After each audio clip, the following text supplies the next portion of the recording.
What's happening, folks? Back with another reaction, back with some more Propagandhi, and we're returning to the 2025 album At Peace, which I've been going through not quite as quickly as I like, but I have been saving my experience of it for these reactions, which is great forbearance for those who know how much I love this band and have listened to them now for over 30 years. So yes, I'm experiencing it with you. Shout out to a couple folks who found my channel through those first couple reactions, including someone recently who commented a couple days ago and saying that, like me, their enjoyment of Propagandhi exceeds the music itself, and it's about their ethos and their commitment to their progressive values and so on. In any case, the next tune on the album is Cat Guy, which I'm very amused by. It's a funny title, and I wonder if there's more to it than it seems, but as a cat guy myself, Luca's lying right over there being very ridiculous.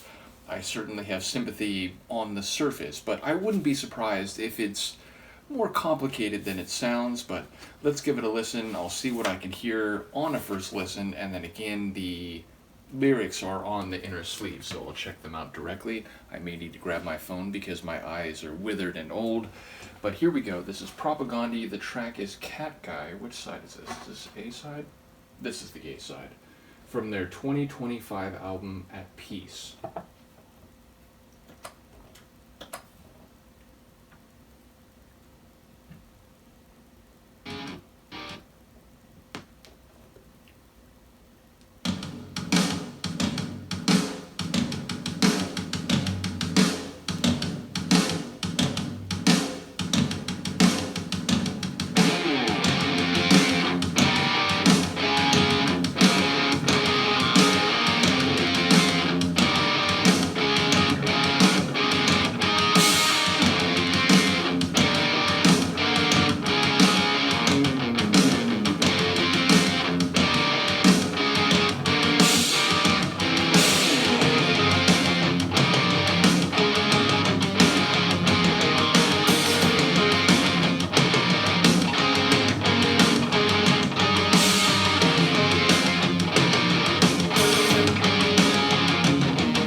Your family dog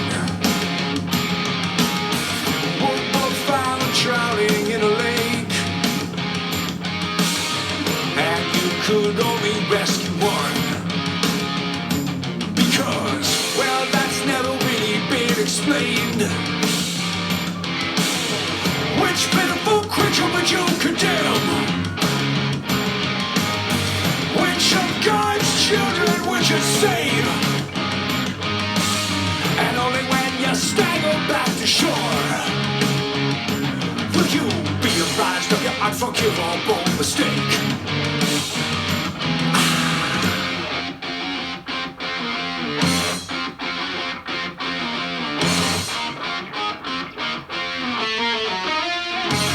For someone in the future, wishing upon a future star,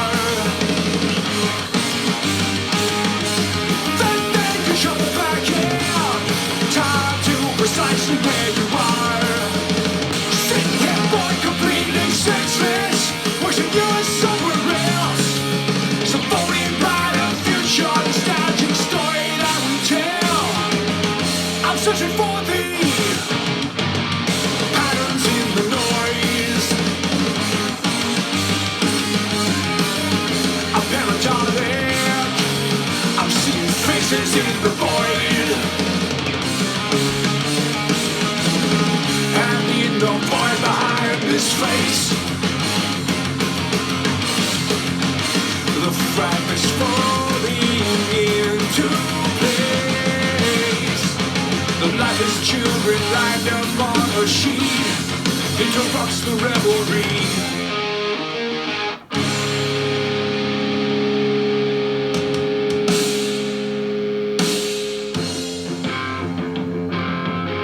Suddenly it all seems very clear,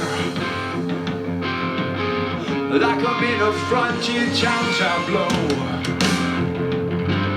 Abandoned home for ye who enter here.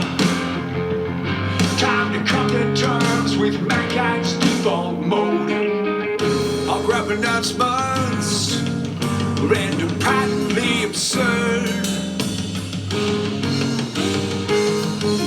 like just the gentle prodding of a Bobby's universe. So tell me, which pitiful creature would you condemn? Which of God's children would you save?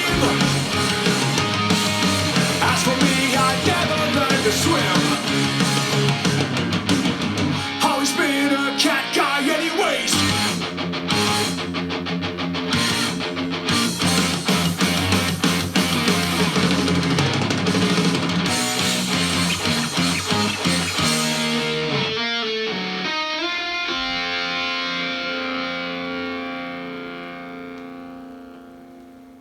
Wicked. I think that was the beginning of the next track. So, yeah, I feel like it is playing off of or exploring themes relating to ideas they've had since the very beginning, maybe most notably since Less Talk More Rock, their second album.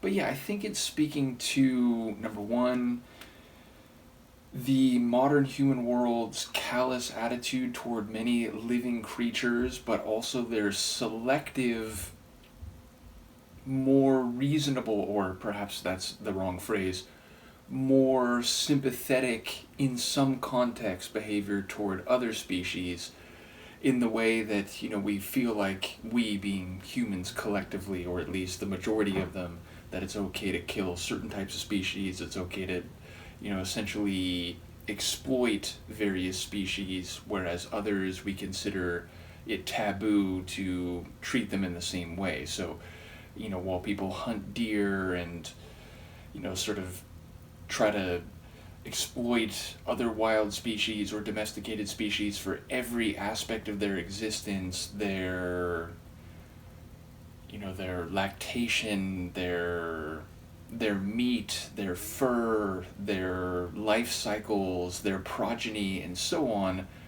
but then they consider it like, it's out of bounds if you were to do that to a cat or to a dog, and so on. And so at least part of the song is talking about, like, that classic philosophical thought experiment where if you only had enough time to save one of two entities, and maybe you weight the articulation of the thought experiment, like one person that you know and love versus 100 people you don't know, where, like, of course, all other things being equal, you'd want to save the person you know and love, but how do you balance human lives? And so if it's 100 people, even if they're completely unknown to you, would it be selfish and immoral to choose to save one person just because you know them instead of 100 other people? And so I think the song is, at least in part, asking the question, like, where do you draw the line? How do you choose, which species to save? What species of God's creatures, are expendable and are, condemned to these systems and cycles of, brutality and exploitation, and which would you go out of your way to save? And then once you've swimmed back to shore, only then will you realize, the mistake you've made, because you've denied value toward one species while conferring it on others in a way that just doesn't make sense logically, or can't be reconciled on one side of the equation versus the other. I think there's more going on here, and I think, there is a statement about humanity as a whole, en masse, their psychology and their brutality toward all other species, all other living creatures on the planet, and perhaps more beyond that. I will check in a moment, but certainly the concept of animal rights, and knowing there are people who've read and even sort of listed in their suggested reading sections in some of their album pamphlets, like Peter Singer's Animal Liberation and so on. I feel like this fits very much into that vein of their output. I'm always thinking about, what was it? Apparently I'm a PC fascist because I care about both human and non-human lives, and nailing Descartes to the wall and so on. In fact, yeah, those are both from Less Talk More Rock. So again, I think that album in particular really dips into the. But of course, Purina Hall of Fame. There's many other songs of theirs which deal with these issues. So let's see how close to the actual lyrics that is. And as I said, I'm gonna grab my phone with my phone light so I can make sure I'm reading this correctly. Okay, so Cat Guy by Propagandhi. Oh, if baby Hitler and your family dog were both found drowning in a lake and you could only rescue one because, well, that's never really been explained. I do love the comedy of that line because it's like these thought experiments, like, they're sort of profound and they speak to, utilitarian versus individualistic ethics and so on. But at the end of the day, there's scenarios that don't really make sense. Like, why could you only save one? Oh, you only have enough time? Okay, but like, that assumes that both parts of the equation could survive in this context exactly as long as each other, and that you didn't have any other help, and that there were no systems in place to prevent this, and so on. So, yeah, these thought experiments are sort of these hypothetical scenarios that are, in many cases, divorced from reality. So I love that, again, cheeky bit of lyricism here. But which pitiful creature would you condemn? Which of God's children would you save? And only when you've staggered back to shore will you be apprised of your unforgivable mistake. And of course, the idea of baby Hitler, it's another thought experiment. The idea that, like, at the time when he was an infant, he had not committed genocidal crimes against humanity. So would, time traveling back, were linear time travel possible, would killing Hitler be like a justified action? Now, there's probably others who would argue, well, there's other things that you could do to maybe prevent his ascent to the pinnacle of power in interwar Germany, and maybe by extension prevent the forces that led to the Holocaust and, the worst carnage of World War II. But the point is, this is another thought experiment that is often put forward, that, like, would it be morally justifiable to kill an infant if it meant, over the long timeline, saving millions of people from a violent death? It's, again, a scenario that is interesting to think about, but it doesn't really have any connection to reality, and not just because linear time travel, as most theoretical physicists would tell you, is surely impossible. But okay, so there's someone in the future wishing upon a future star that they could travel back in time to precisely where you are, sitting here bored, completely senseless, wishing you were somewhere else, some phony, brighter future or nostalgic story that we tell. So again, the idea that, like, sometimes we think, well, maybe things will really sort of turn for the better, and, they'll ultimately be a more just and humane future that lies ahead of us. Or other people look back to, often with historical nostalgia goggles and, rose-tinted glasses, and only thinking about the things that, by their estimation, were better, and either conveniently forgetting or deliberately ignoring the less good and more unjust and unjustifiable aspects of the past, looking back and saying, oh, remember how good it was, now it's just terrible, now everything's sullied and whatever. But there was a golden time back in the day when things were good and right and so on. So whether you're looking ahead or looking back, there's someone, they're saying, in the future that's wishing on a bright star that they could come back to your time when you are feeling like, man, if I could only be anywhere else, past or future.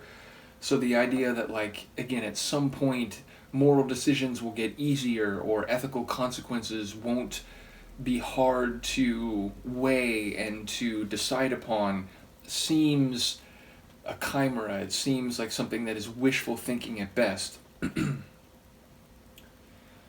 I'm searching for the patterns in the noise. What is it? Paradolic? I'm not sure what that word is. I'm seeing faces in the void, and in the void behind this face, the fragments falling into place. The lifeless children lined up on the street interrupt the reverie. Suddenly it all seems very clear, like I'm in a frontier town tableau. Abandon hope, all ye who enter here. Haven't they used that line? Obviously it's a, sort of classic phrase in literature and, art and so on, but I feel like it's a line they may have used before.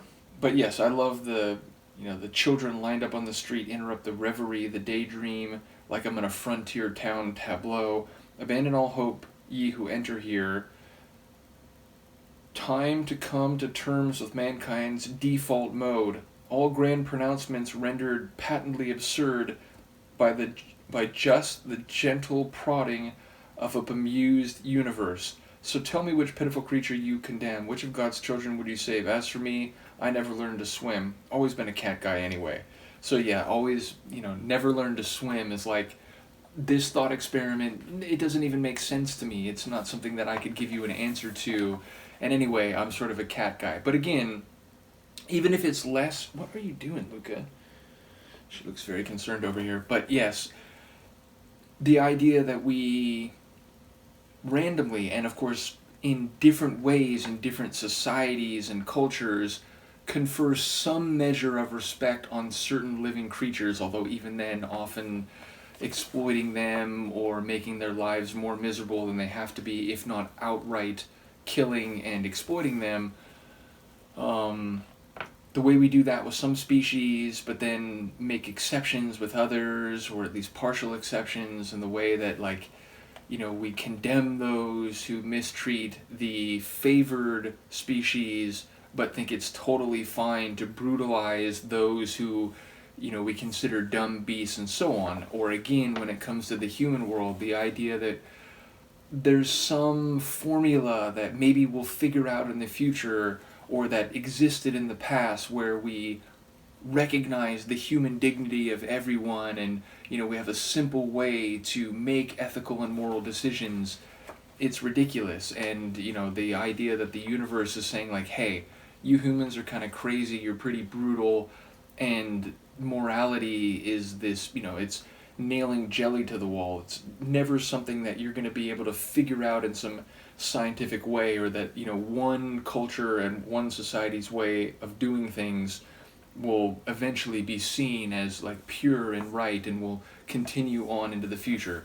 So I don't know if I'm reading that the way it's intended. I don't know if I'm reading it the way in which other people might interpret it, but that's what I take away. And again, a Propagandhi song called Cat Guy is very amusing to me. So shout out to Propagandhi, shout out to Epitaph, Brett Gurowitz's label, long famous for putting out the Bad Religion material, as well as some other very famous punk releases. But I'm very happy that Propagandhi has found a home on Epitaph. So in any case, I'll be back for the next one in the not too distant future, which is No Longer Young, which, believe me, as someone who is perhaps a little less old than the Propagandhi guys, but who's in my mid-40s now, I feel no longer young. So I'll be curious to hear what they have to say about that. And I do feel like it's a concept they've already addressed in Adventures in Zoochosis, in At Peace on this very album. So yeah, I don't know if it'll delve into the same concepts directly, but it seems like it's maybe in a territory that they've already explored lyrically. So in any case, let me know what you think. I will see you next time. Peace.